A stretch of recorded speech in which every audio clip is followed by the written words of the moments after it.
And with that, Mr. Chairman, I would make a motion to send these bids back to the staff for review and recommendation. Okay, we have a motion to turn these back over to Public Works for review and board. Recommendation. We have a second. I'll second. Okay, we have a motion second. Any discussion on that? All right, all those in favor of returning these bids back to Public Works for review and recommendation, say aye. Aye. Aye. Aye. Motion passes. Thank you, everyone, for attending, and thank you, everyone, for bidding. And good job on the engineer's estatimate. Scared me there at the beginning. Yeah, you opened the big one first. Is that the biggest one? Three of them came remotely close. Oh, that's true. That was it. Yeah. I've never seen somebody bid right on the nut. I don't, not like, Yeah, this I said no pennies allowed. or nothing. 74,000. Okay, All right, now we'll move on. We checked that off our box. We're moving on to a public meeting. To consider the final approval of short plat SPL 2021-21. To create 3 lots in the Lyle vicinity. Applicant is Stephanie Huntington. We'll start with a staff update if needed. All right, SPL 2021-21 is a proposal to create 3 lots for parcel 0212 0311 000200. It's in the Lyle vicinity between Spokane and Kesey Avenue by the school. Both the geotech report and the right-of-way dedication along Spokane Avenue will be recorded along with this plat. The admin review of the short plat has been completed. Signatures have been obtained from the road health treasurer and planning departments. All conditions of preliminary approval have been met. If the board finds it's in the public's interest to approve this short plat, a motion needs to be made granting final approval of SPL 2021-21. Applicant Stephanie Huntington. Okay, did anybody have a chance to look at it in their packet? Do they have any questions? no questions. No questions. Back to 2021. Yeah. So. quite a while. 21 of 21, so it was late in the year of Yeah. 21. Yep. Would you entertain a motion? Mr. Yes, Chairman? sir. Mr. Chairman, I would make a motion for the approval of the 3-lot subdivision in the Lyle vicinity, short plat SPL 2021-21, applicant Stephanie Huntington. And I'll second. Okay, we have a motion and a second to approve SPL 2021-21. All those in favor of approval, say aye. Aye. Aye. Aye, motion passes.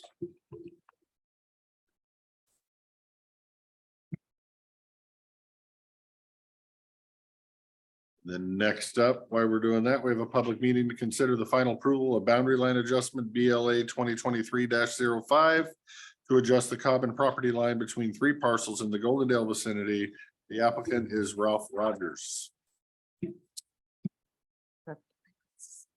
This is a boundary line adjustment number BLA 2023-05 is a proposal to adjust the common property line between parcels 0616 1067 000 0416 1067 000 and parcel 0416 1068 000 off of Dragonfly Lane. The proposed boundary line adjustment is located within a portion of section 10, township 4, range 16, 11 Meridian, Klickitat County, Washington, in the Goldendale vicinity. The administrative review of this boundary line adjustment has been completed. Signatures have been obtained from the road health planning and treasurer's office. All conditions attached to the preliminary approval have been met. If the board finds that this is in the public's interest to approve the boundary line adjustment, a motion will need to be granted for final approval of BLA 2023-05. Okay, did anybody have any issues looking over this in their packet? No, I sir. did not either. So with that, I would entertain a motion if someone had. Mr. Chairman, I would make a motion for the final approval of boundary line adjustment BLA 2023-05, applicant being Ralph Rogers. And I'll second. Okay, we have a motion and a second. to approve boundary line adjustment 2023-05. All those in favor say aye. Aye. Aye. Aye. Motion passes.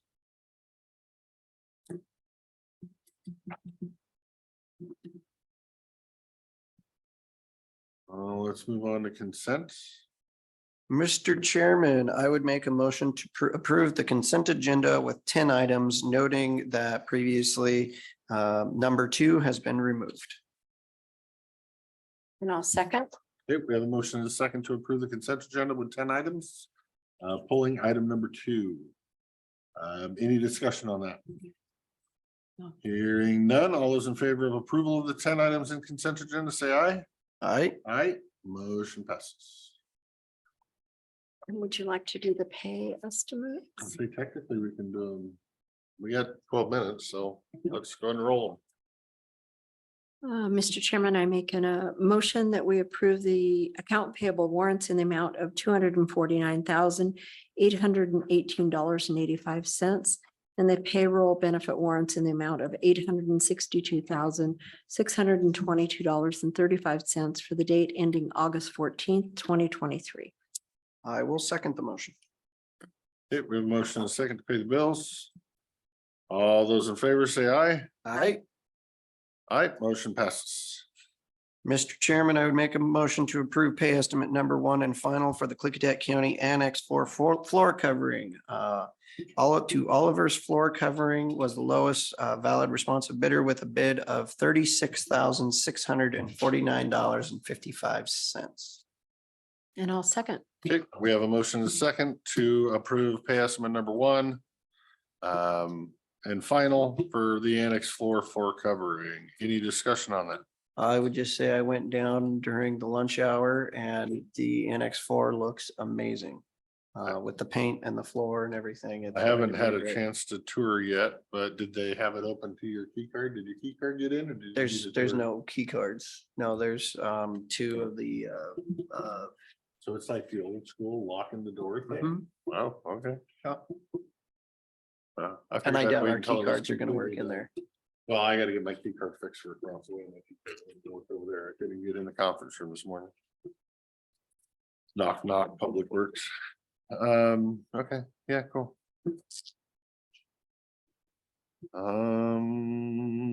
With that, get to wait around until 2 o'clock for a vote, Board of sir. Health meeting. We need to vote, sir. Oh, sorry, that was the end of discussion. Any further discussion? Hearing none, all those in favor of approval of pay estimate number 1 and final for Oliver floor covering, say aye. Aye. Aye. Good catch. See, they would have caught me, wouldn't you? You sure? Okay, Does Carmen need something? what's that? Does Carmen need something? Do you need us or you're waiting around for the 2:30 mental health thing? Okay. Thought I'd be here for the Board of Health meeting as well. Huh. I escaped while I could.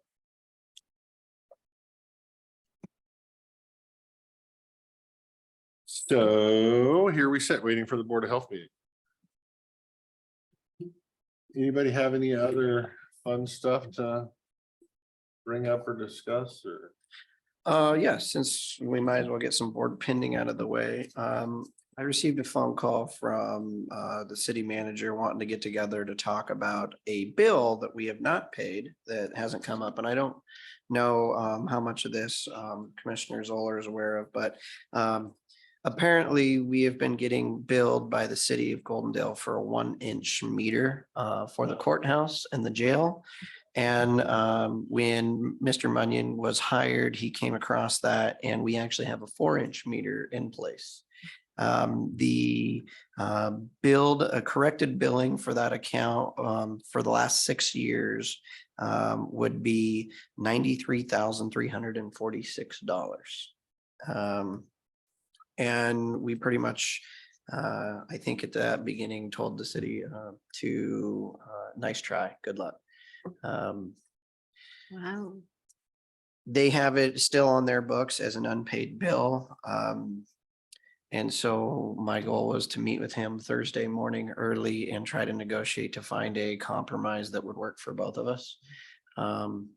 Currently, we have a 4-inch meter sitting there, but our engineering department has done the math and we don't need a 4-inch meter to begin with. A 3-inch meter would do just fine. If we would like to change that out from a 4-inch meter to a 3-inch meter, well, there'll be considerable cost because we'll have to tear up the sidewalk and everything else to replace that meter, which costs a lot. Many organizations around the state just use meter size because it's simplest. But being that this is, into an old building and, we're only going to use the amount of water we use. We have our water bills. We don't need a 4-inch meter. The main purpose of that, of a lot of the water is for the jail. But so there's a couple of different ways. We could go and switch the meter out, pay the money, and then start paying on a 3-inch meter. The other way to do it is we can go in and negotiate, say, we know it's a 4-inch meter, it's a 4-inch meter. Department of Health does not require us to use all of those connections with a 4-inch meter if we have engineering that shows 4-inch meter. Do the connections based on the actual number of connections based on the water usage. That makes sense. That would be my preference. We had the same discussion, with regards to the meter down there at the airport, because they had fire flow behind it. So you needed a big enough meter so that if somebody opened the fire, you could get enough water through there. And so we're fixing that. I guess what I want to talk to you guys about what the direction is. I think paying 6 years back is ridiculous. When it was not our mistake, it was their mistake. When we have had this happen in the past, it was with Avista with natural gas. And so Avista said that was our mistake and they wrote off the bad debt. And then we started paying based on whatever it was. Just for your guys' conversation, what would you prefer? Or would one of you like to meet with Pat rather than me? No, I trust you on this situation. Had they billed it out at all over those 6 years? They had the first we heard about it was at the end of 2022, the very end. So right when Gordy was leaving. Wow. And then, so this invoice is from 10/27/2022. And then in March, we had a letter in response to the invoice 2022-2036. And it has their numbers of what it looks like. And then we have our numbers of what it looks like. And that's for the difference between a 1-inch meter and a 4-inch meter. I would say if we've only been using the water, they haven't counted. So over that time, they've never counted the ERUs or the connections based on a 4-inch meter that's always been on their system as a 1-inch meter. So how can you come and pay us for connections that you didn't even count with the state? That'd be one of my appointments. Secondly, I would say we shouldn't be paying on a 4-inch. We should be paying on a 3-inch because that's all we're actually using. If you want to subtract those connections, we have no problem paying for that moving forward. Because we've probably been using that many connections for a 3. So that's at your maximum amount. You've probably been able to use all the water for all that on a 2-inch meter would have been fine, not a 3-inch. Okay. But if I'd say 3 inches, you figure the difference between a 3-inch and a 4-inch is double the amount of flow. And we don't need that much flow. And if we could move forward and they would adjust it to billing for a 3-inch and not dig up everything, that's preferable for sure. Yeah, and it then would if they save would us money. They'll still make money in the future. I wouldn't want to dig that up over there next to the courthouse, but again, we could do it. And the payback on that probably wouldn't be too awful long on digging that up versus having to pay every month, Plus, I don't know why they would ever want to have it considered a 4-inch meter, because then that's that many connections that they can't then use everywhere else in their system, which honestly, it makes no sense. And then if they could find a way to reduce the balance too. Because of, we Well, that just potentially needs to do be these a friendly working arrangement, just like we don't charge them for half of the services we provide them. That's why I was gonna have a good conversation Thursday morning, but I wanted to touch base with you all before I did it. Or when we do charge them, we don't charge them anywhere near what they should be. Could be part of the conversation. I'm more than willing to play ball however they would like to play ball. anything you would like me to take to that, and thoughts, or 1 year paying back, no year paying back, we're starting right now, or the beginning of this year. I'll leave it open. Mhm. All right, I just wanted I to mean, make sure thank you. we're Thank all you, on the same Jay. page. Yeah, thank you.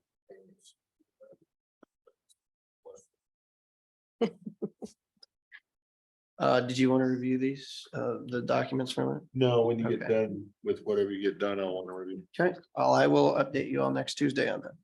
How's our time? All right, just on time. Look at that. 2 Okay, weeks. good. We'll wait on that. Mr. Chairman, I would make a motion to recess the BOCC meeting so that the Board of Health meeting can begin. Okay, Do I need a second? yep. We have a motion and a second to recess the Board of County Commissioners meeting to open the Board of Health meeting. Any discussion? Hearing none, all those in favor of recessing the BOCC meeting, say aye. Aye. Aye. Aye, motion passes. BOCC meeting is now recessed. I will take this time to open the Klickitat County Board of Health meeting. Noting that it is 1:59, well, 2 o'clock now. And we will start with a department update from Aaron Quinn. Actually, we have the approval of the agenda. There is no minutes from the last meeting. So we just need to do approval of the agenda. Thank you. And taking out the adoption of minutes. It's not in there. Thank you. Mr. Chairman, I would make a motion to approve the agenda with the removal of item number 3, adoption of minutes. And I'll second. Okay, we have a motion and a second to approve the business agenda. Pulling item number 3, any discussion? Hearing none, all those in favor say aye. Aye. Aye. I didn't hear Paul back there. I actually have a quick question. We voted Sorry. you in, Paul, like 20 minutes ago, Okay. just so you can partake. I forgot to Yeah. ask first if he was. We moved us around to make sure you can take, so I have to hear a yay or a nay on this. Is that a yay that you approve the agenda? Oh, yes. Okay, You're fine. Thank you. Great. Well, that's exciting. Thank you. And then Dr. McCullough was going to join us and believe, hopefully he's here.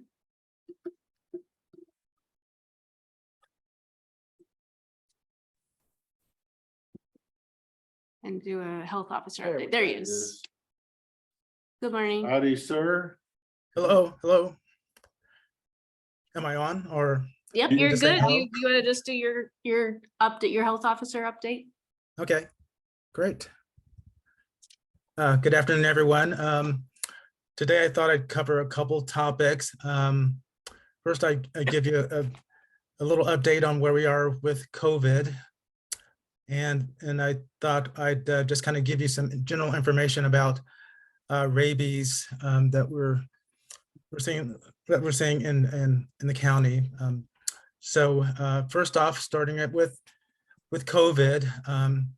As you know, the COVID emergency was discontinued back in May of this year, and there have been some changes as it relates to reporting for COVID-19. I think one of the main changes have been that there's been a discontinuation of the COVID-19 community levels because some of the data is no longer available. And so what the data that's available at this time is hospital admissions data and mortality data and emergency department data.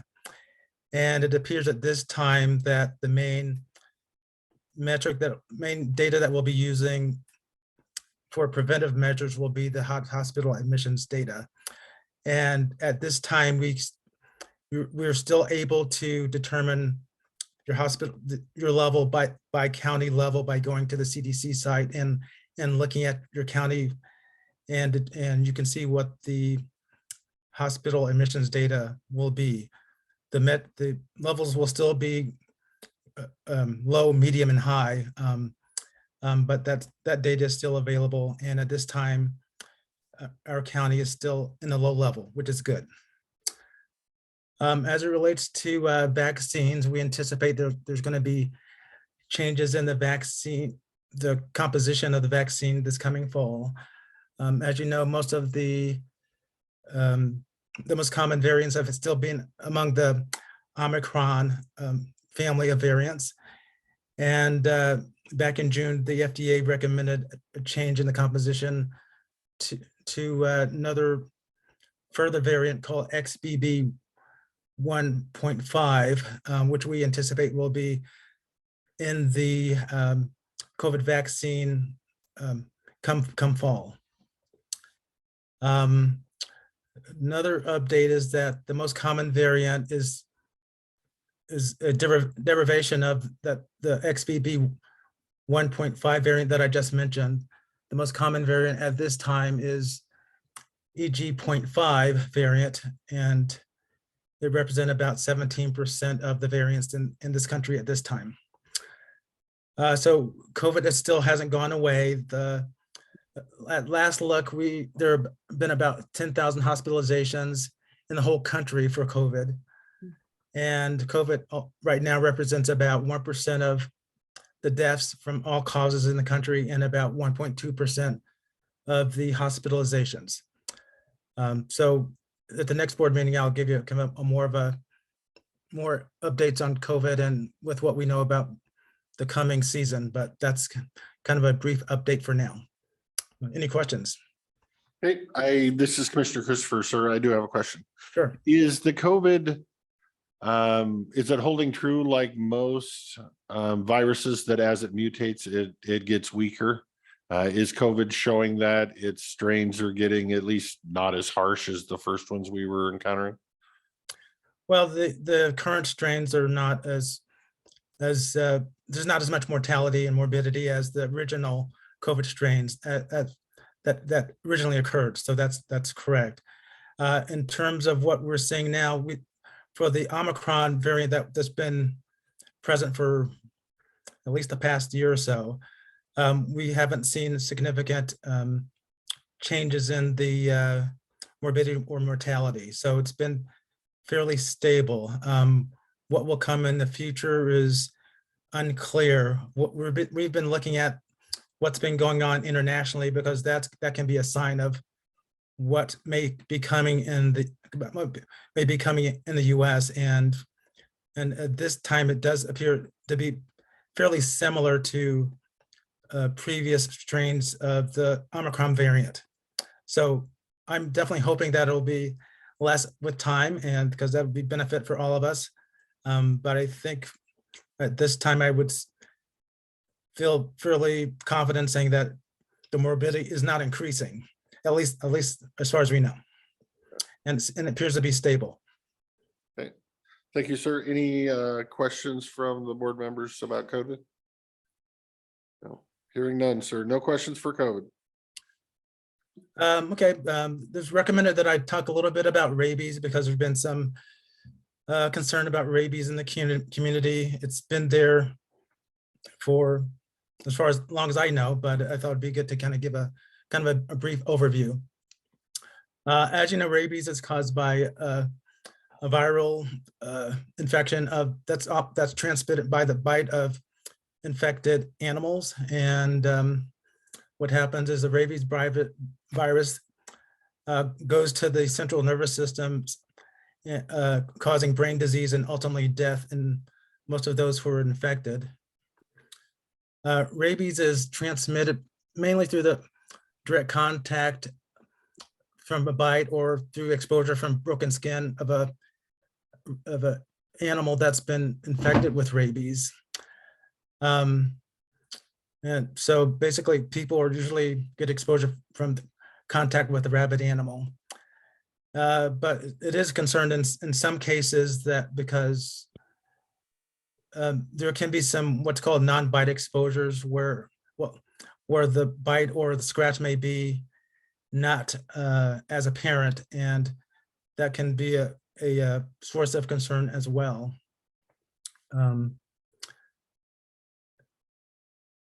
Rabies is still fairly rare in the United States. there's only about 1 to 3 cases are reported each year in the United States, but about 600,000 people receive treatment after potential exposure to rabies each year. Contact with bats are the leading cause of rabies deaths in the United States. About 7 to 10 Americans die from rabies who are infected with bats each year.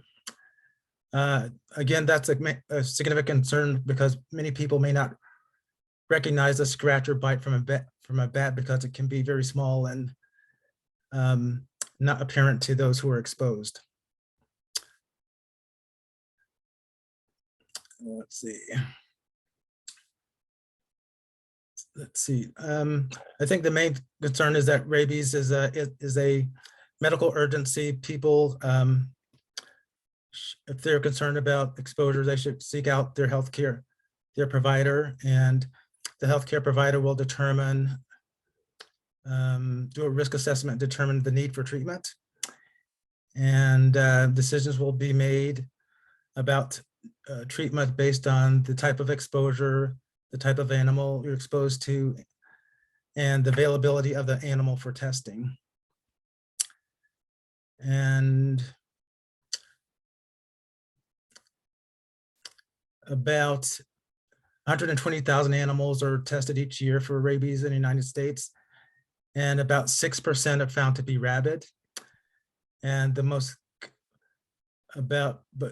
less than 10% of domestic animals are found to be rabid, but greater than 10% of wildlife species who are tested are found to be rabid. And just kind of looking at some of the local numbers, I believe that 6 bats have been submitted to the state lab in the county so far. And of those 6, 1 have tested positive. And there's been no humans, obviously, who have tested positive for rabies this year. So that's kind of a quick overview for rabies. And any questions? 6 bats this year, or 6 bats this Yes, this year. year. Got it. Perfect. Any bat questions for our good doctor? I like the percentage of Yeah. positive rate, but it is what it is. Hey, no further questions there. And then I just brought the fee schedule. So this is the clinical fee schedule that we've looked at the last 3 times. So this is based on the network averages of clinics across Washington state. This is I feel this is our best, choice for making sure that our prices are low, but being able to recoup the costs that we need to recoup in order to maintain the program. So. Mr. Chairman, you entertain a motion? Yep. Mr. Chairman, I would make a motion to approve the fee schedule as presented by staff. And I'll second. Okay, we have a motion and a second to approve the fee schedule. Any discussion from the members? Seeing none, hearing none, all those in favor of approving the fee schedule, say aye. Aye. Aye. Motion passes unanimously.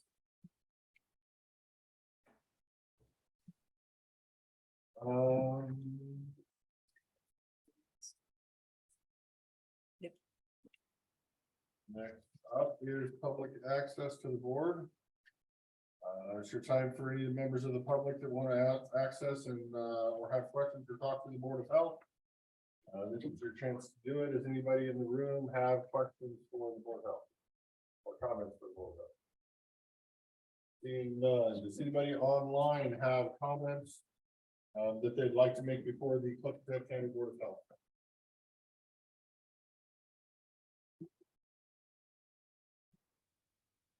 Seeing none online.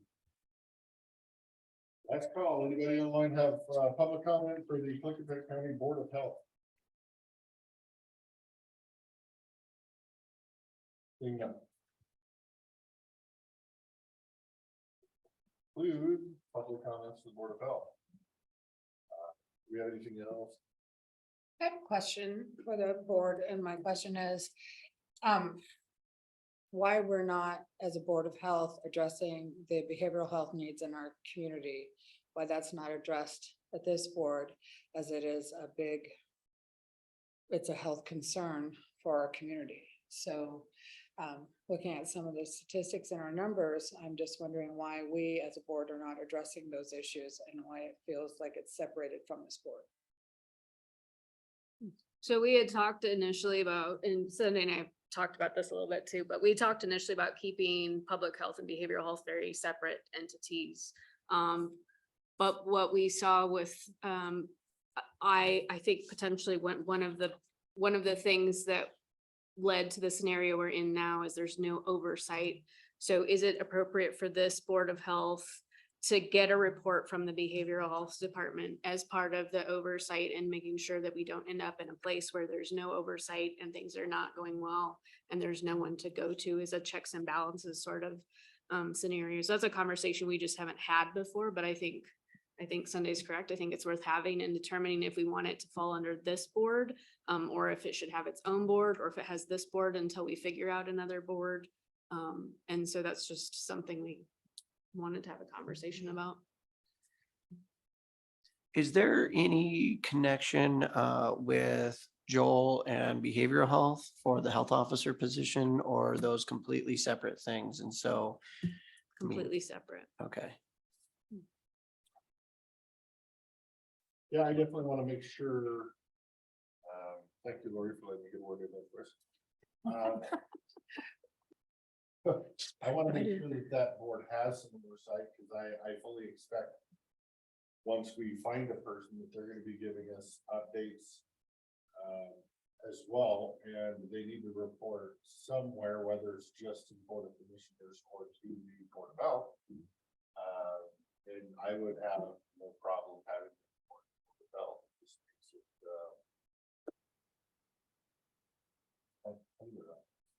there will have to be, much like with public health, we'll have to start adopting fee schedules. There's going to be a little bit of work there. And I think this group is up to the task. And I think initially that's the right answer. And then we'll just, in the future, it may become its own thing. It may be enough work that it's its own deal. But for now, I think having behavioral health answer at Board of Health would not be a bad idea. I mean, it's me. Do you mean the oversight though of it, in terms of how does Skamania County and the other counties that are kind of in our boat, do they incorporate behavioral health underneath? Do we know? Can we reach out and ask if we don't know? I don't know. Okay. well, that would be the question for me is, if the Board of Health had oversight, does that mean the Board of Health would have to vote on who the director is, or is that still? It's still the commissioner. Like, it's just like the way the Board of Health. Yeah, yeah. So it'd be. My only concern is if a non-elected person is actually hiring an employee, that would work. No, and I think. So honestly, since I joined this board, that has been my question is why aren't we hearing more about how behavioral health is being addressed in the county on the health board? Because to me, it just makes sense that that's a part of, if we're addressing the health needs in our community, that is a big health need in our community, and it definitely impacts all of our communities. No, I think oversight's a great idea. And if we can do it now to get it off and running, if it becomes interim, then it does. But I think it's a great idea. Yeah. That was good. Thank you. You do bring the idea. Yeah, That's the solution. I'm hearing that now. Yeah.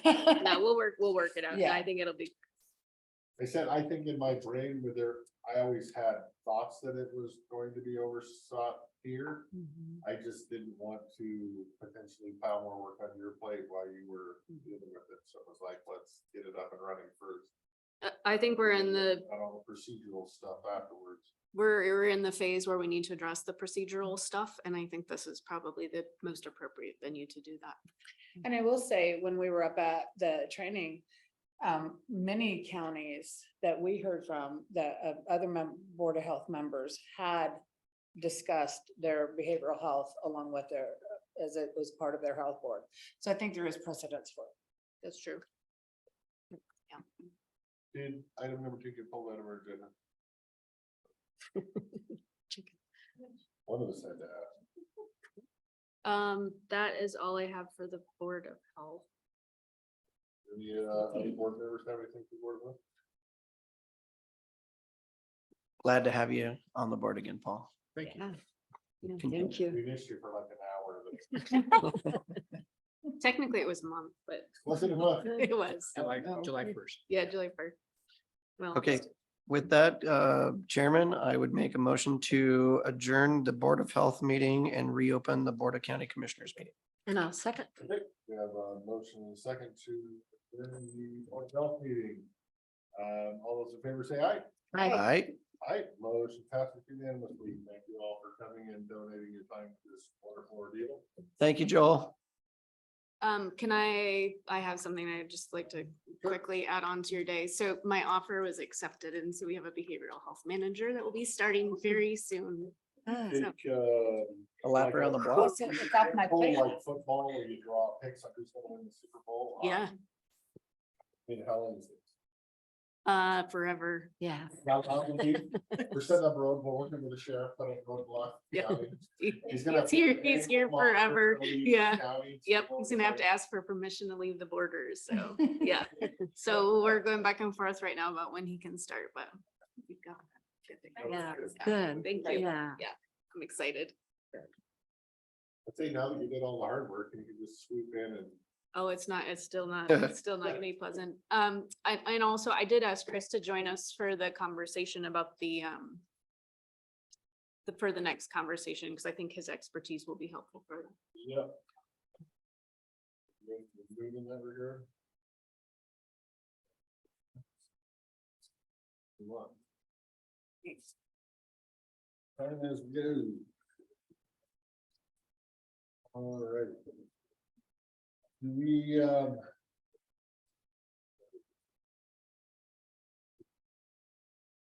it's only 2:20.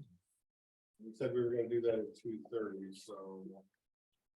I don't know if we want to have this conversation now. Is the only person you think is gonna be online is Chris? That's the only person I invited you Okay. from my end. And Carmen's. I don't know, have you heard if the prosecutor's coming or doing anything? I don't know. I guess my worry is starting early and having somebody that wanted to be part of the conversation, not be part of the conversation. And then feel like they were left out. So it's 10 minutes away, let's, Mr. Chairman, I would move to recess for 10 minutes. Okay.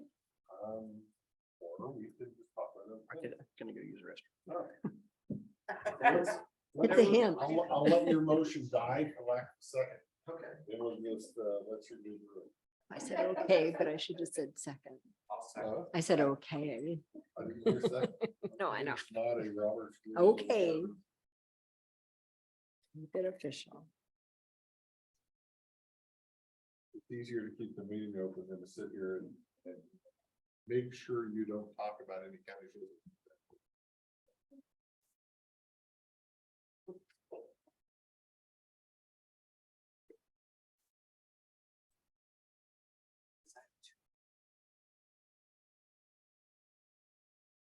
Oh, there's a lot of things. Mhm.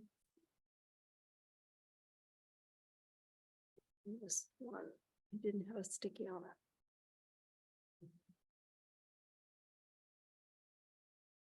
There was no sticky. So no shame on your part. Yeah, they did put that on. I wanna do it.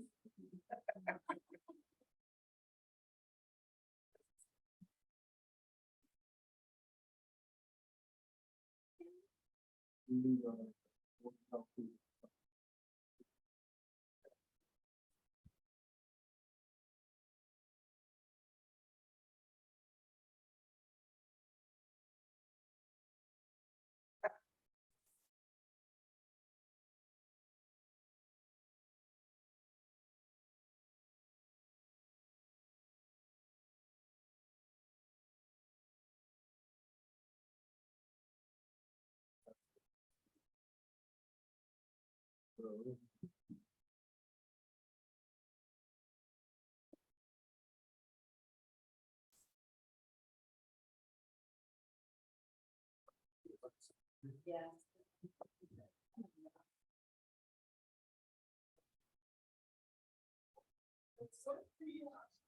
To me, it's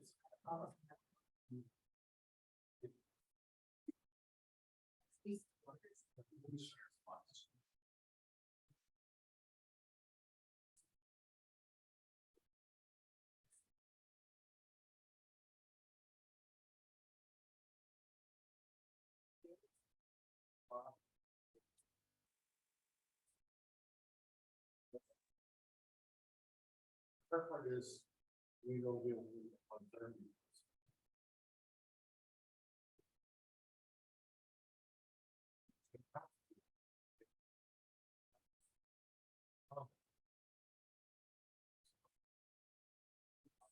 It's almost like.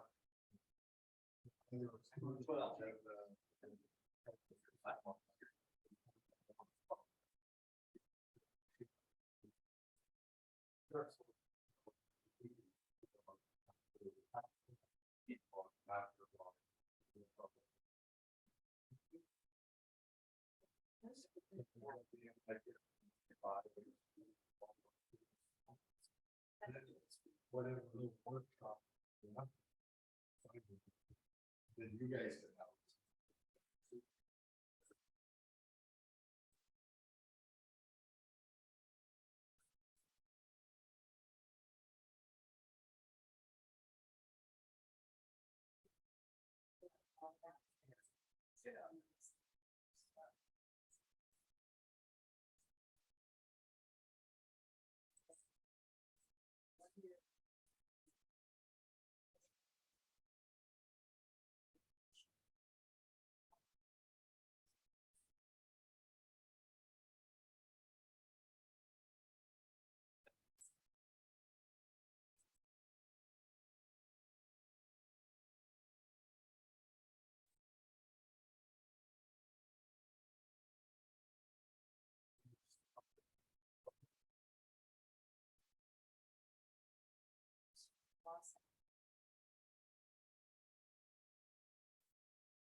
Yeah, but it's like.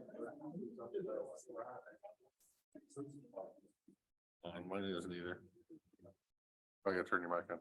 So to me, it's like, why do you start at 10 o'clock? I mean, why are we not starting at 8:30 or whatever, do the admin part of it, you know, in the morning, and then half the time we're out of here by 2:30 in the afternoon, and it's like, so yeah, it's kind of only a half day on Tuesday. It's just a weird. It's interesting how the Weird time counties, frame. yeah.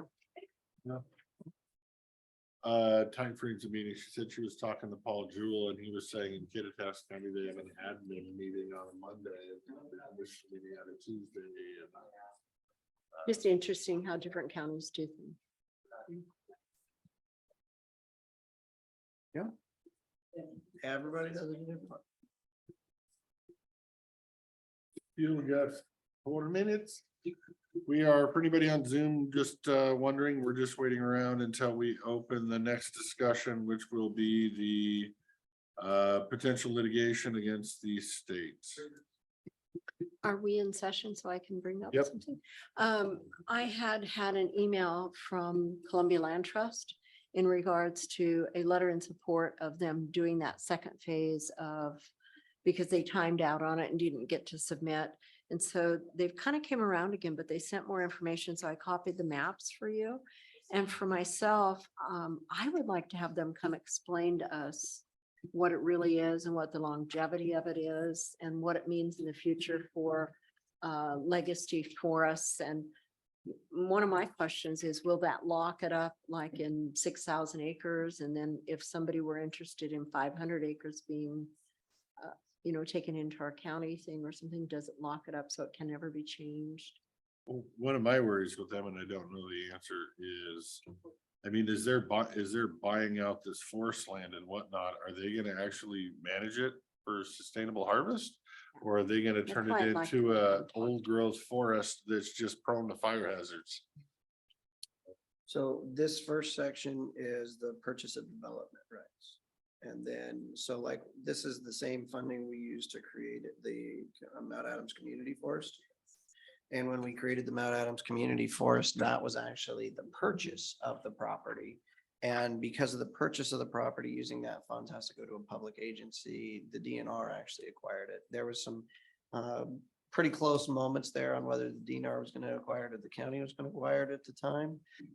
And so far with that purchase on that community forest, we have done nothing. And So the purchase of the development rights, especially on that, phase one, that Trout Lake Forest, that was a lot of private ground that abuts all public ground. The phase two section is a significant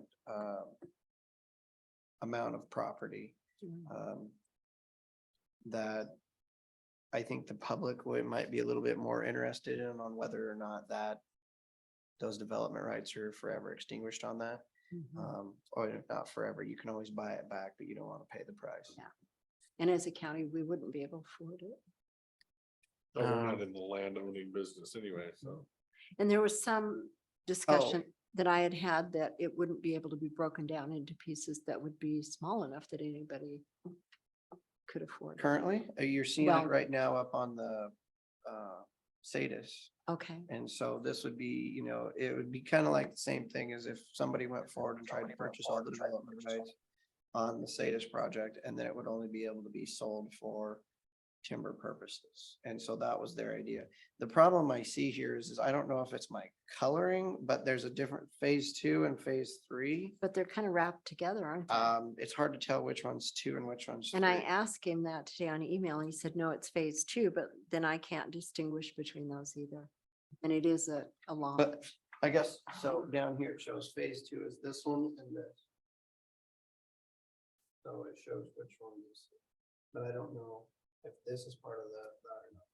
Can you see the line now that it's phase two, it goes to this red, and then it comes over to this red. So I would think that all this, on the white sand. 2:30, I'm gonna cut you all Okay. off. We can talk about this in a minute.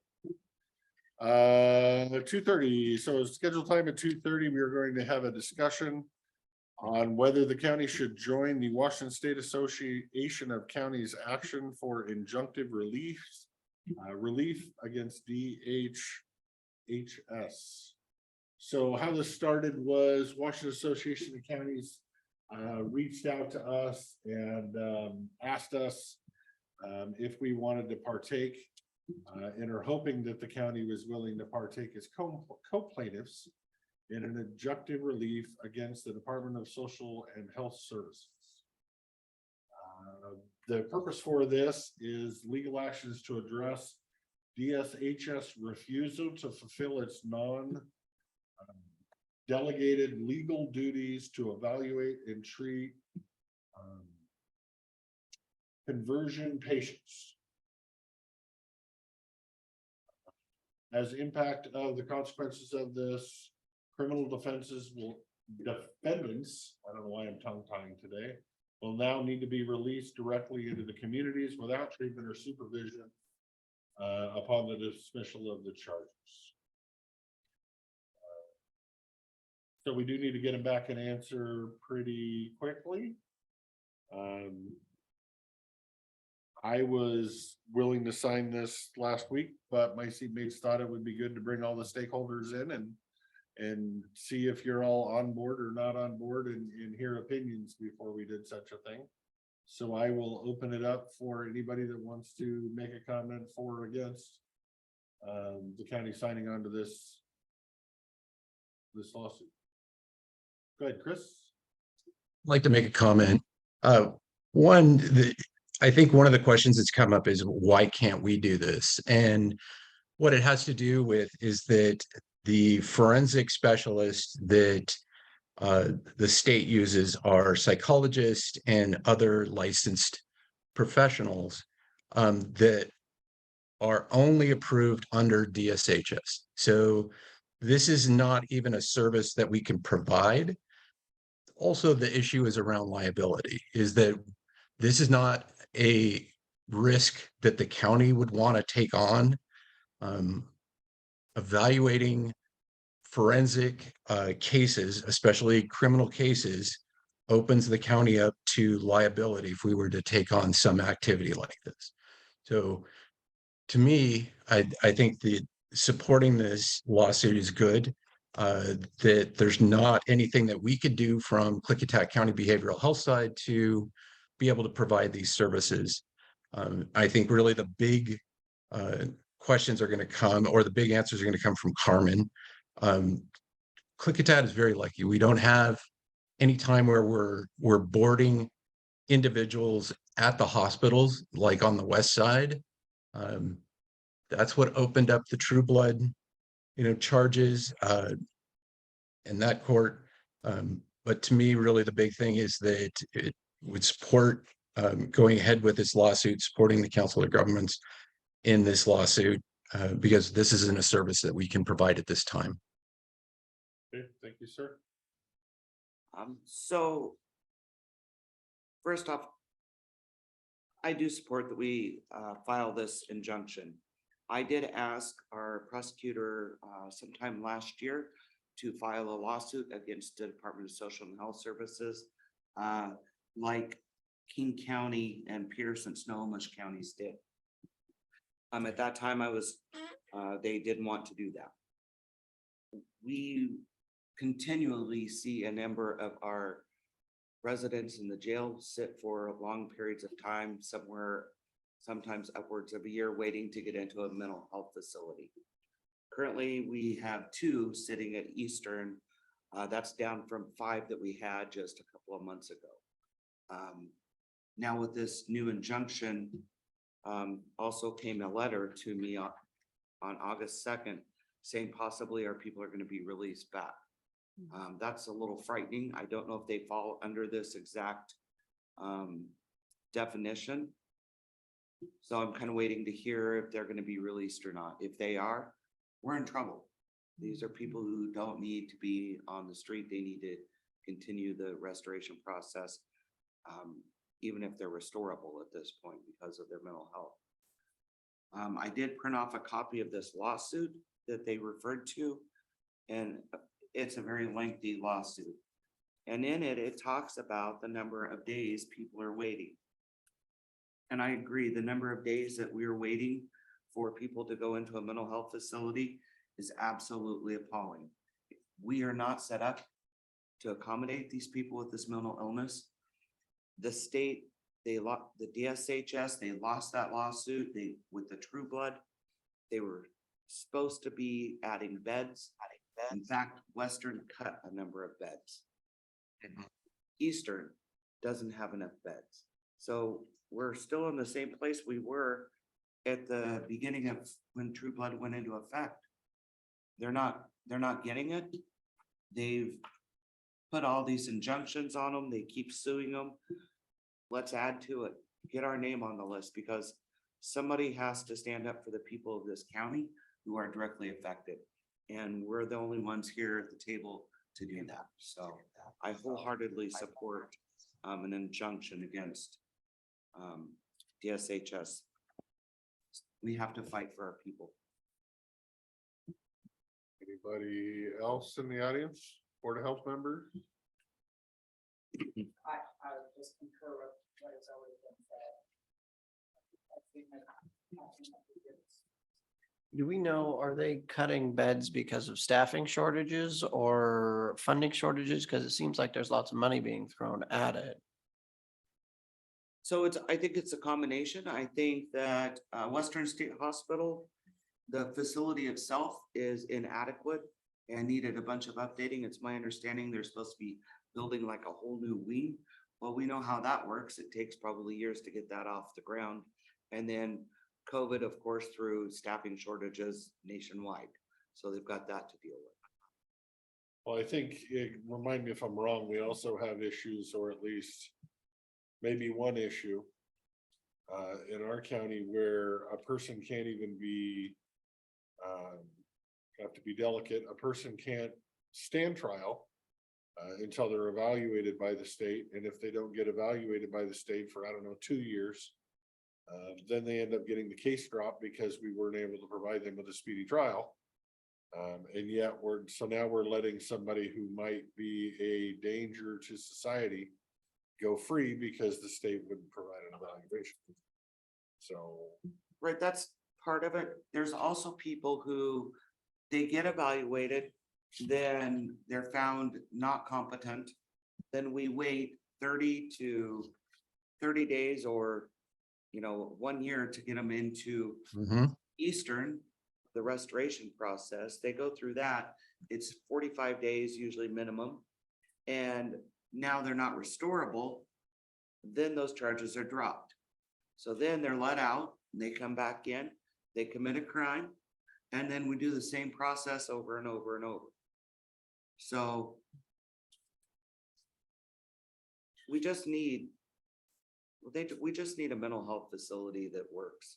And in here, one of the goals for DSHS during the True Blood, they had to add 92 additional forensic beds for at least a total of 300 beds by December 31st, 2019 for use by class members. And that's everybody who qualified under True Blood at the 2 state-run psychiatric hospitals, Eastern State Hospital and Western. While DSHS added some bed capacity, it agrees that it failed to ensure that these promised beds were available to class members from at least September of 2022 through May of 2023. It's just, this document is huge, and all it is numbers of people who keep being failed by the system. Okay. Does anybody else have comments? Legal counsel online want to make comments or not?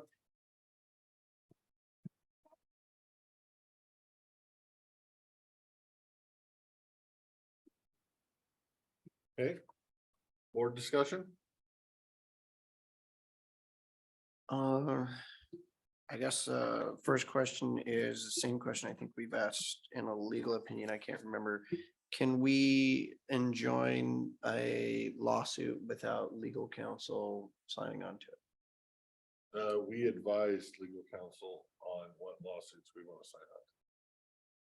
Okay, so then the way this motion would be is that we are asking legal counsel to enjoin this lawsuit. Correct.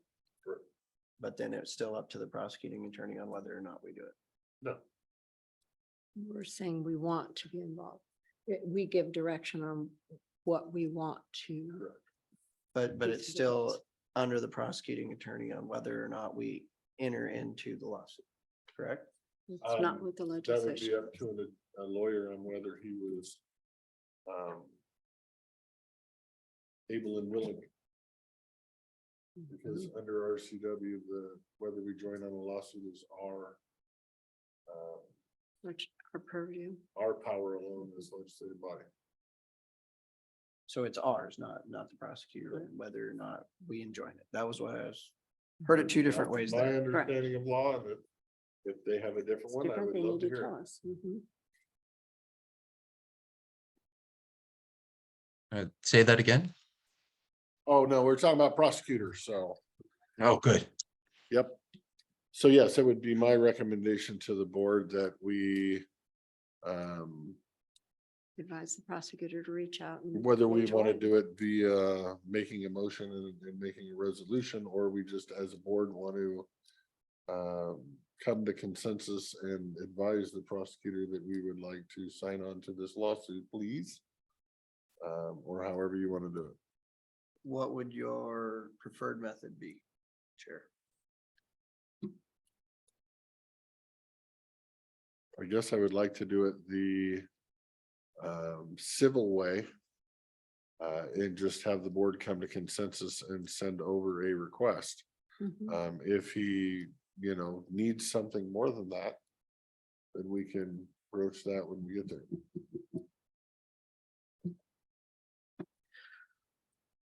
Would you like a motion? You want to make one?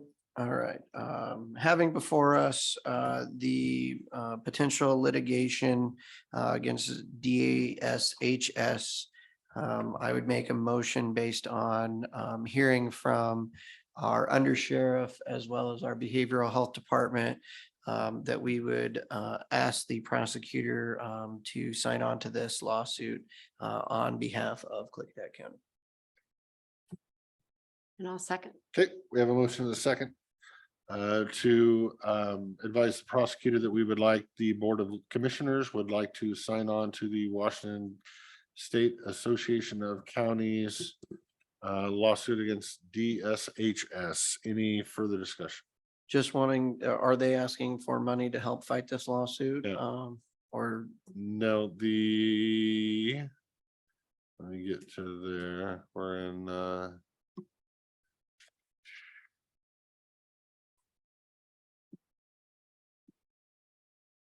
county participation. You can read that for county participation.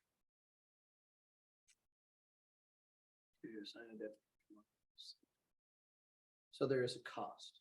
It's just. Well, I don't know how active your deputy is going to be, but they might need evidence from you on your cases that you've missed out on or whatnot. And that will be your cost, because they're not asking for anything. I don't think they're thinking this is actually gonna make it that far. Without a settlement, so. Okay. Cause, so, any further discussion on this motion? No. Hearing none. All those in favor of advising the prosecutor to sign on to this Washington State Association of Counties injunction with DSHS, say aye. Aye. I was gonna say advising, or should it be asking the prosecutor's assent? Say that again, Jeff. Jake. The way you said it, it was advising the prosecutor to sign on. I was just I trying to would make. put it as directing. We're asking, the board's directing, we'd like to do this. It's up to you. And now it's messy because two of us already voted on the motion on the floor. So I would have to pull the motion on the floor to. We'll just, I will assent to it with the knowledge that the prosecuting attorney is listening, that we are not directing them, we are asking them. We cannot direct the prosecutor, is what I was getting at. I'm not saying I'm directing, I'm just saying the county was, anyway, so do we have a yes on that matter? Yeah. Okay, we have 3. That was about as messy a motion as you can make. They'll make it pretty. Thank you, everyone, for coming. Said my intention is to ask in a nice way. Thank you, Carmen. You're welcome. Thank you. Thank you, BA Board of Health members. And thank you, Chris. I hate lawsuits. Get back to You spend all your money on the lawsuit rather than actually fixing the problem. Yeah, but it's, yes and no with the state, you get them to pay you back for the lawyer's time too. So, I mean, why the state won't fix their own problems? It keeps kicking the can down the road while they spend all sorts of money on climate change, green energy projects. In whatever other trees they can hug on any given day, and then allow this stuff to continue. Build our own mental health hospital. Carmen, I would say the sheriff's office update is getting funnier and funnier. Don't run from the cops. You'll just go to jail sweaty and tired. That was a good one. Oh, I missed that one. It was the sheriff's office 5 minutes ago. So at least now I know Carmen's not the one doing it. No, it is not me. No, I'm not quite that savvy. on That one's actually pretty good. Yeah, no, it's, and you notice we've got a missing juvenile out of Yeah, Hood River saw that. County, so we're hopefully gonna get her found. So Are you gonna be over there? yes. Okay. All right. You guys have a great afternoon. Thank you again. Yep. Yep. Mr. Rob, do you have something for us? Come on down. Good afternoon.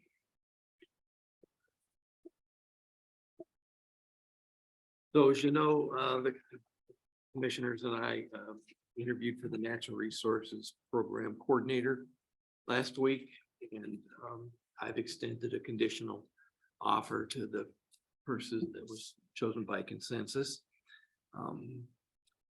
He still has some questions, so we're still trading information back and forth. But on terms of the salary, he's pretty firm on step 8. I just gently remind the board that since Commissioner Anderson has left that seat, we've had 2 other people in that role. Both, I think we lost to the state, not both, just One to the state, one to the Fed. one in the state, one for the feds. And I can't say it was about money, but it may have been. The person that made the offer to has 24 years of experience and a degree in forestry. It's also important to note, I think, that the person he will be reporting to will have 0 to no background in natural resources. So having somebody with experience in natural resources might be a plus and a help to that director, as they all move forward with the help of Commissioner Anderson and Commissioner Zoller, who both have experience in natural resources. So my ask is if there's if I have permission to go up to step 8 for this.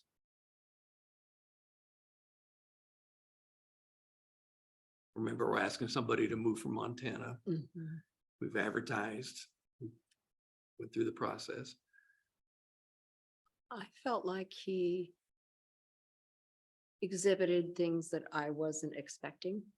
I think he's capable of leading in a department where he's by himself plus helping others. And he had a broader knowledge base than just the timber. He understands the fish recovery. He's dibble dabbled in and out of it, but understands the terminology and the partners. He's seen tough battles up north where he's been. So he understands those dynamics and how to build relationships to get where you need to go.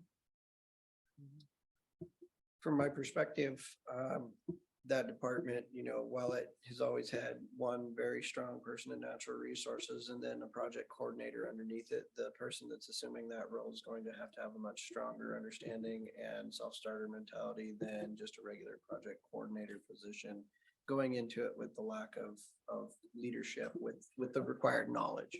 I think that we're asking, and we interviewed for someone who has a lot of that requisite knowledge and experience, and people deserve to be paid for their experience and knowledge.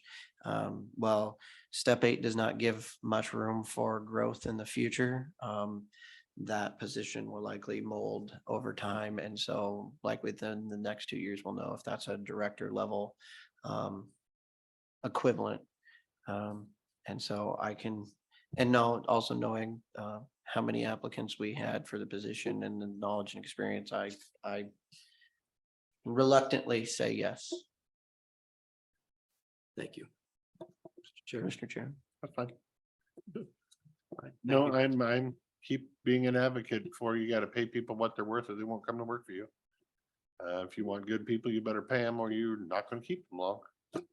And this is essentially no different. So should we, and thank you, and I agree, should we reach agreement with this gentleman on this, then he wouldn't be eligible for a step increase for 2 years. He knows that. Step from 8 to 9 is 2 years, and 9 to 10 is 2 years. He's aware of that. I need to be on probation for a year like any new employee. So that, and I will conduct a background check as part of this process. So. State public health has some Can't use it. I know, man. We can put him to work partway in public health. He doesn't even want me to go there. Rob doesn't know what I'm talking about. You're like, Health, not public health. Not behavioral health, and I know what you're talking about. No, please, no. Pandora's box. Where's my cattle prod? Thank you, Rob.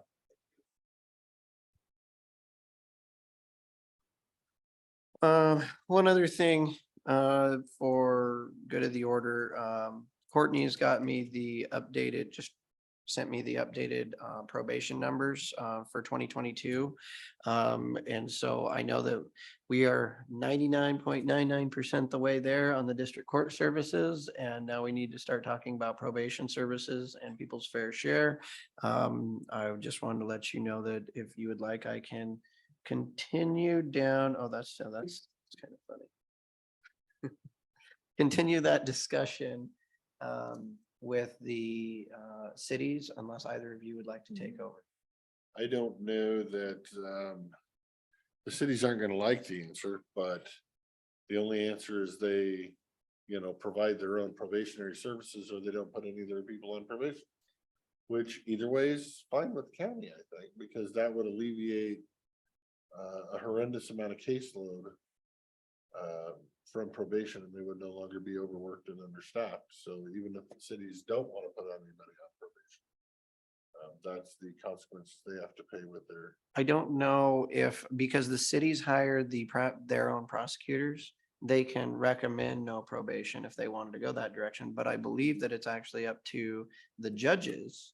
And the judges are elected, and if they still want to put someone on probation, they can put them on probation. So I don't, well, Right. it's a nice threat. I don't know if there's any teeth to it. I think I would rather just work out something fair and equitable, or as fair and equitable as we can get. And I think they understand that. I don't think it's gonna be. Oh, it's gonna be ugly. This one will be probably tougher than the last. Gonna be 4-inch water line ugly? We'll find out on Thursday ugly. But I just wanted to offer that Remind up. them of the $250,000 they got from the county for their wastewater treatment plant. I don't think we can do that. That would be seen as quid pro quo. No, just how friendly we are. Just let us know. Okay, That's all what right. I makes just it wanted to hard. offer Yeah. that up because you guys want to make sure we're all working from the same page. So I don't want to go off the proverbial reservation. I appreciate it. Would you like to talk further with Yep. these people? Have them come in and visit? Is that a? Sure. Okay, I'll get hold of them. And they usually give us an update once or twice a year. Sherry Carney comes in, or Nate Ulrich, and we haven't seen them since I think you've been on the board, have you? No. they haven't I been. think they were here last year, but if they weren't, maybe it was just the first year. But I think it was each year. No, they've been here every year. And now, I mean, Been a while. you, just so you know, Columbia Land Trust actually moved their offices from downtown Hood River to White Salmon in the old glass works. So they've got multiple employees that they're keeping employed in Klickitat County. And also not now paying Oregon income tax. Okay, so you're gonna reach out to them and Yeah. have them call and schedule something? Yep, I Okay. will. Mhm.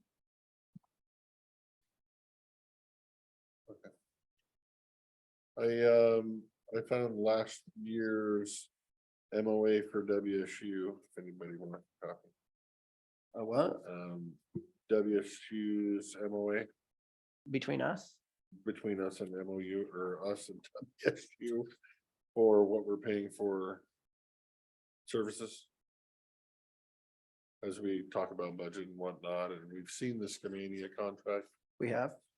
Yeah, I I thought you passed it sent last to week. both of us. Yeah. And then part of this is, It part can't of the MOU release. from last year was the original 2013 contract with WSU was in the packet last year when we signed the MOA, so Is that the same? that's as all right Canadian? here. If somebody wants Can a copy of it. you we'll get make a that copy. scanned and emailed to us?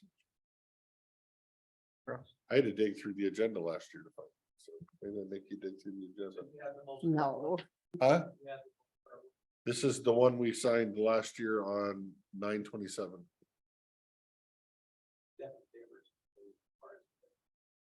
Ours in Skamanius? I wouldn't say that, other than the fact that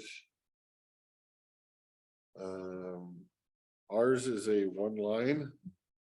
And it says, under this agreement, we're paying $78,000, blah, blah, blah. There says we're paying 50,000 or whatever, but these dollars will be used for everything you need to do the job. So it's not just for salaries and wages? No, theirs is 50 grand period. You're buying That's all your you're own getting. pencils. Mhm. It looks like theirs is a contract. Mhm.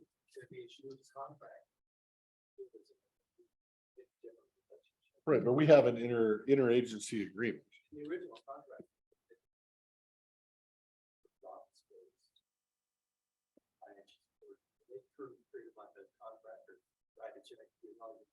Yep. So I guess when I look at it, Skamania County's population is half the population of Klickitat County. Skamania County, in terms of their agrarian society or extension that we primarily is less than half when you look at the value minus timber. But I don't think they do a lot in timber. And so it makes sense But do we know how any other counties do it? Klickitat, things The like dollar that? amount wasn't the part I was questioning. It's all the extras. The travels, the fuels, the cars, the office space in every building in the county. The communications, all the different bars numbers that are all included in that number. From Skamania. Yeah. Cars and. Okay, anyway, so, yeah, I guess we'll hand this to her. She can scan it and mail it to everybody. Thank Everybody you. needs And a can you copy. put them Rob, both too. in one email? So we've got all of it, all the info. Oh, you have the Skamania one? Yeah, I'll email it to you. I sent it to you last week and then you sent it to those two, so we can find it. Yeah, it's right here. My computers, I don't have my plugins, so I'm not gonna turn it back on, it's going dead on me. Oh, that's where I sent it to Jen.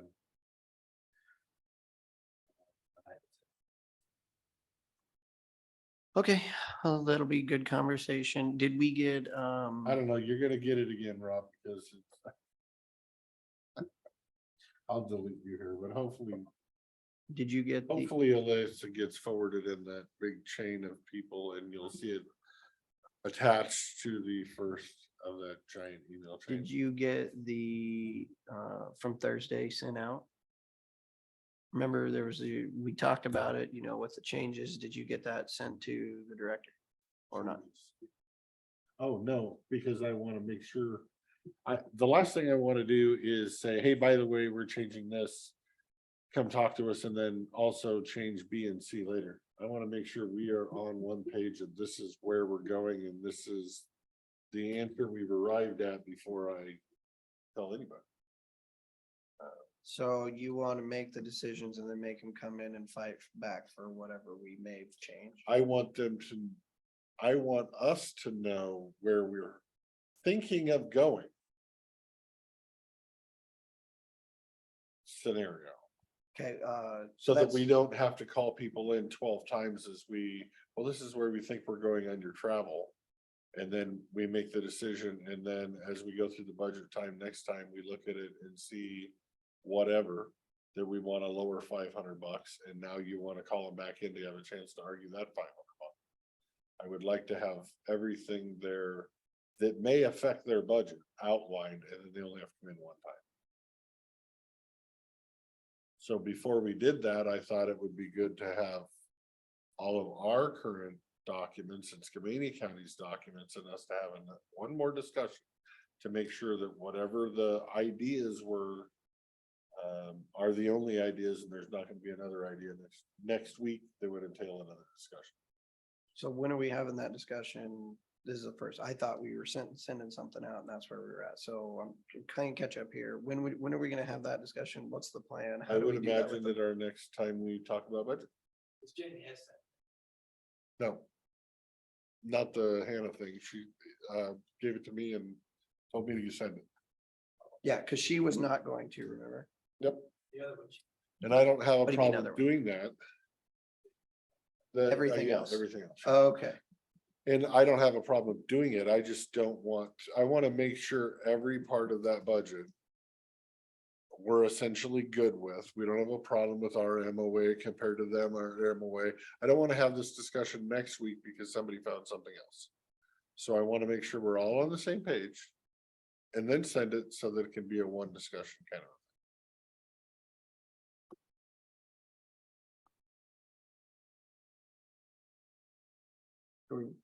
okay. I would like to review the Skamania stuff and then, yeah, so then, And as I said, that way we have a time to have a discussion before I send anything over. and Jen It's a knows, long budget. Jen knows when we're I still scheduling this have- conversation. Yeah, because I told her that I was gonna wait until we had the conversation. Got it. And I sent her Skamania budget, her Skamania MOU. So probably on the as well. 24th. I would imagine. Okay, all right, good enough for me. And then we'll get into whatever, because there's still all sorts of that budget that I can't vote yes on now, because I can't tell what's in the Public Works Road Fund still after 2 years. So, yeah. So yeah, lots more budget discussions to follow. That'll just be one of them. What's else for the good of the?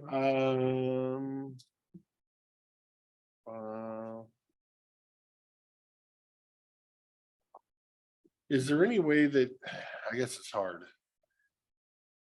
I was reading through your budget and it says you have 4 FTE authorized, but only have budgeted for 2, authorized budget for 2.5. Correct?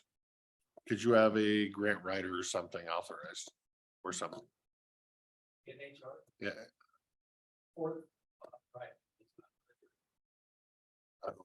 Public records retention, that's what it was. It's never been funded. So how does that work, though? You would have, technically, you would have to get approval to hire, rather than just hiring it and come and telling us, hey, by the way, you need to give me a supplemental for $100,000. Right, but electeds don't necessarily have to.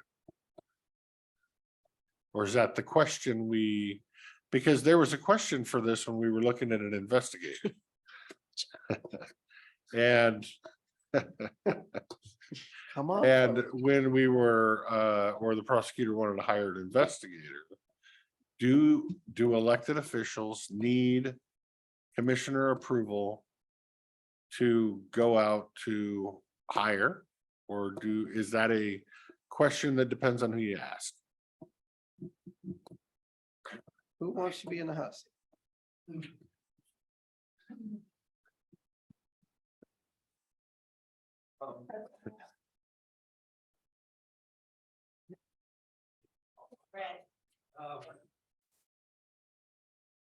I'd rather not address that question. Say that the HR department post a job, or create a job in the financial system. Okay. So what elected officials can and can't do with their statutory. Right. Authority is. You answered the question that I wanted you to ask. We can't post it on our system and we Right. can't enter it into the system to create a new employee, which is our side of then the auditor has the payroll side without permission of the commissioners.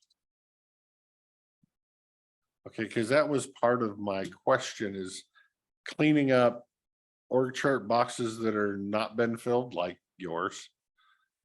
Like I'm sure there's lots of departments out there that have a few. And whether that was something that we felt we needed, or do we just go around with a position on your org chart for the next 10 years that we know we're never going to fund?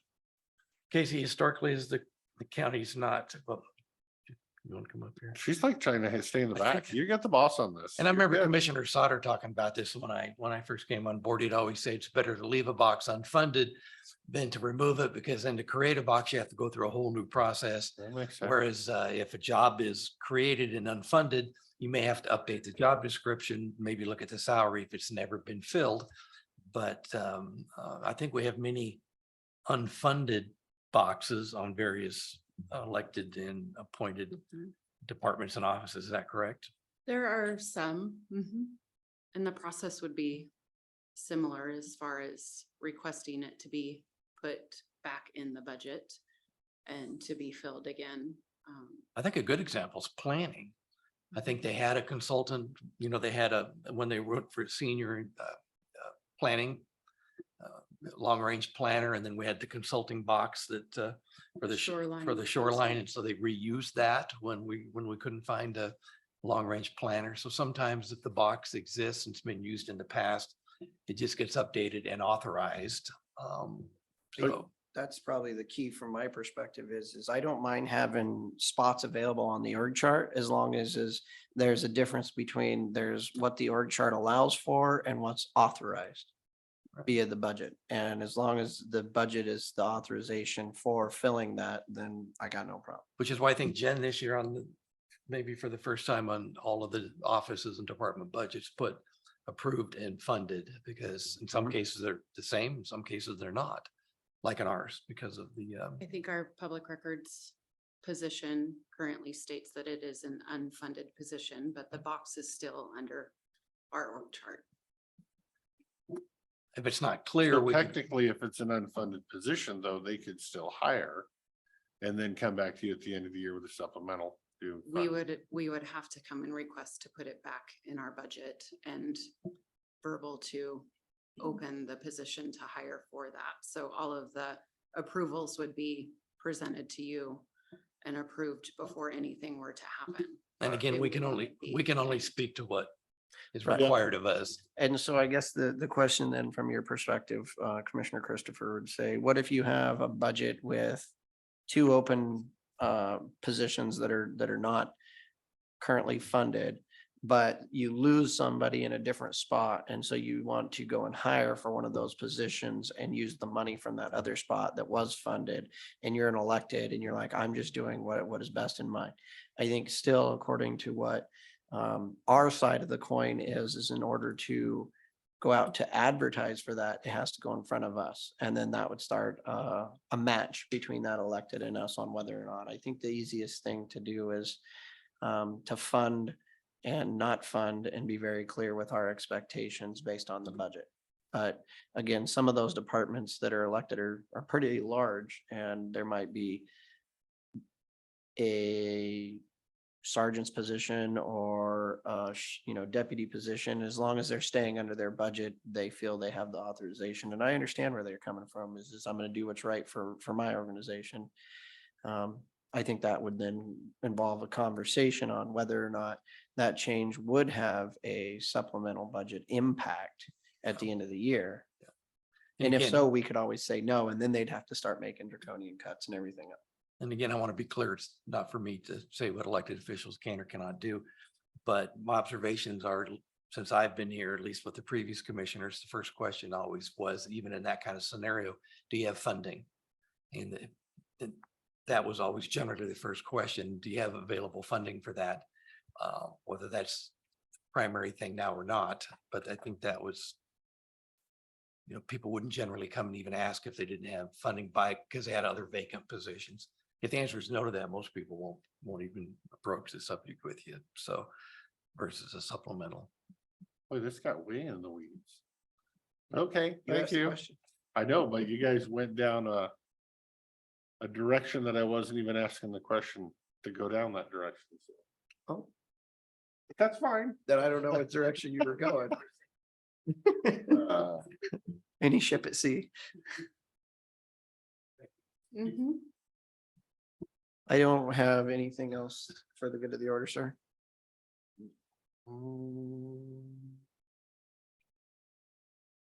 Did Jen have something to add? Yeah. Yeah. She did. Well, did she doesn't want anything to do with that conversation. She just wanted to hear what was said during that conversation.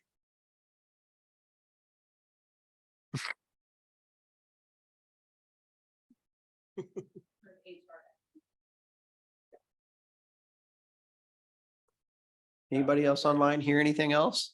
To say the conversation started when I was going through the budget yesterday and looking at his box where it said 4 approved and 2.5 currently. And I'm like, well, how does that approved?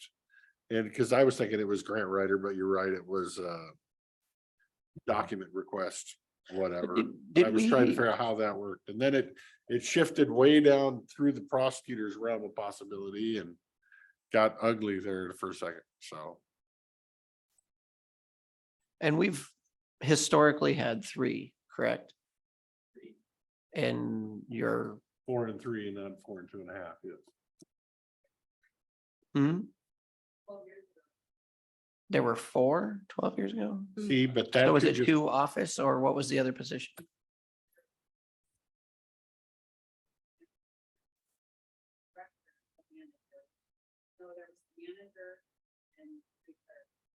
Manager and 3 clericals. And now we're down to half a cleric. You ain't seen nothing yet. Give it 2 years. He didn't mean that as a threat. Well, it's not a threat to their department. They can't cut anymore. Oh, you saying you can't get by with no clericals? It would get real interesting. I wasn't talking about theirs. That was a joke. Well, eventually this county is going to have to start thinking about the future and planning for the future before it falls out of the sky, lands on their face and starts to wiggle. And so far, we're just kicking the can down the road and it will fall on us like a house of cards. Elise Just so you has- know, I was not talking about your department. That was a joke on something else. Elise Not ha- trying to start a fight with HR. I was gonna say you're down from 4 because that's how good you are and you could do all those services just, that's what I heard. Chairman, I would make a motion to adjourn before this turns into a Yeah, fight. please. And I second. Quick, quick. Any more discussion on the matter? I'm assigning a mute button to Elisa. A what? A mute button. A mute button. All those in favor of adjourning, say aye. I Aye, motion passes. Thank you, everyone, for listening today. save you. Hope we provided a smidge of entertainment. Recording has stopped.